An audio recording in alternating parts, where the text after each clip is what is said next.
So I'm like the worst person at social media. That's Don't come for hilarious. me. You're a young person. You're I supposed to know. be good And at people this. are like, you're meant to be so good at social media, like TikTok and Instagram. Like I have like on my personal, I have like under 100 followers. I'm That's private. funny. I post Yeah. nothing. Yeah. So, but it is something because it is such a valuable tool. Yeah. And it's something that we have been working towards end of last year and this year.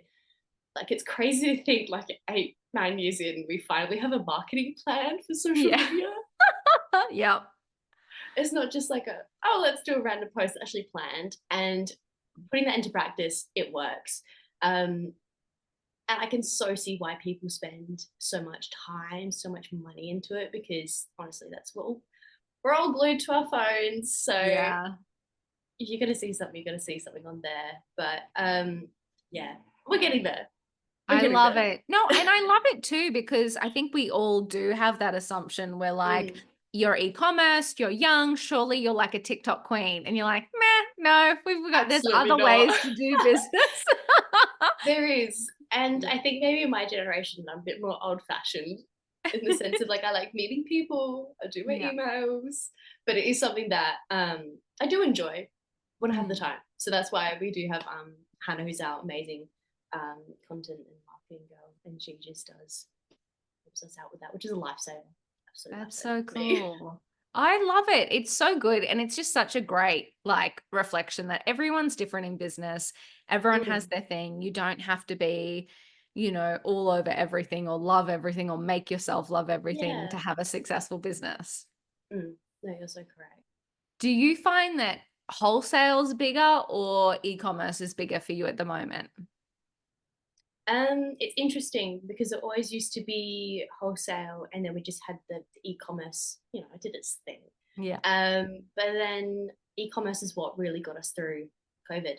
So Mm. for the past couple of years, it's been really trying to get the website brilliant in the sense of inventories on there, updating Yeah. regularly, and then bringing through social media, actually putting effort into the Yes. e-commerce side, and it's paying off. I think we've just had one of the or Christmas is usually the biggest period for everyone who sells anything, and that I think the Christmas that we've just had was the best one that we've had forever, and that's because we've just been trying to push a lot more, um, both into wholesale but not forgetting about e-commerce and trying to bring that back up, which has been great. And I love it as well. That's usually what I do. So Yeah. Annette is more my wholesale export, import and export, whereas now I'm doing the e-commerce and actually digging in, taking courses and learning, and not just trying to, oh yeah, this looks right. Actually know what actually works. I love that. Mm. It's interesting, isn't it? Like, you've been in business for 9 years and you're still like, no, like there's things to learn, there's courses to take, there's, Oh my god, more data yes. to review. Yeah. And the world is changing so fast.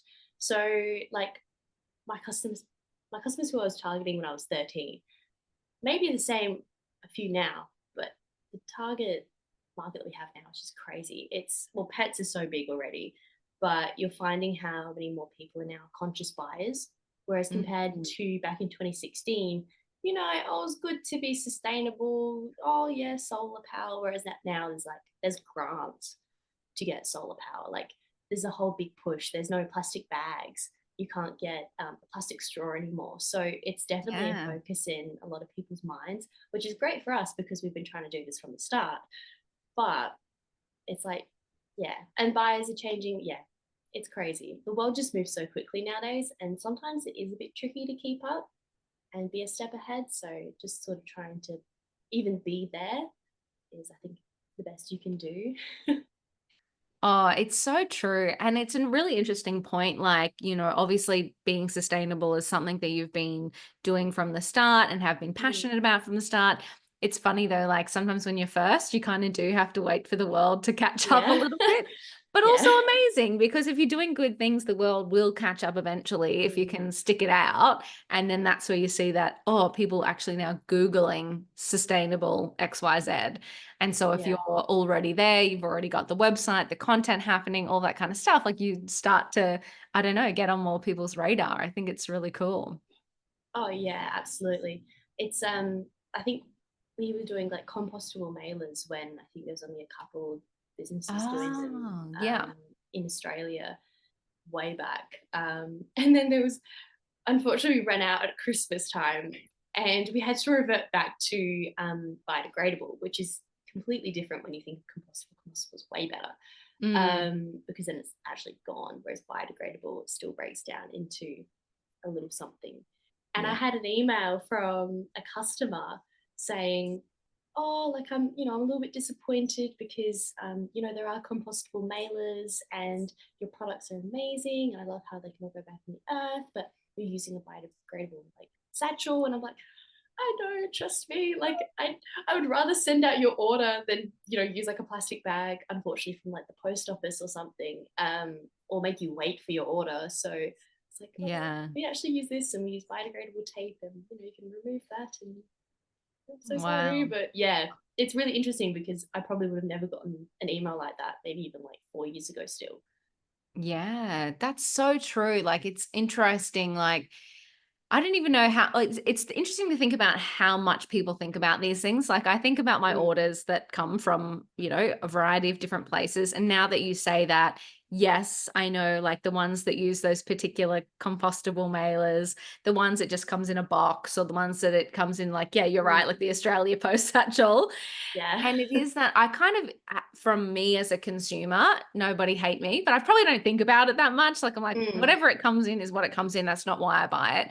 But I'm buying it for the product, not the packaging. But you're so right. Like people do care about end to end. Like they care about the mm, whole, they care that you as a brand care about all of those things and have yeah. gone to the effort of sourcing all of those things so the whole experience aligns with their values. Yeah, absolutely. And yeah, it's really interesting seeing that shift in growth and people actually thinking like that. Like, it's been a long time doing this, thinking back. Yeah. Totally. And I mean, just super cool that it's even possible now, right? Like, I Oh, yeah. follow a couple of people, like the hero packaging girl, who's Hmm. amazing.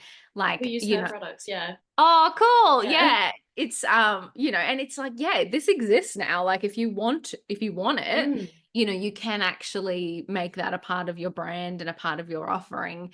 But you're right, like 20 years ago, it would be unheard of.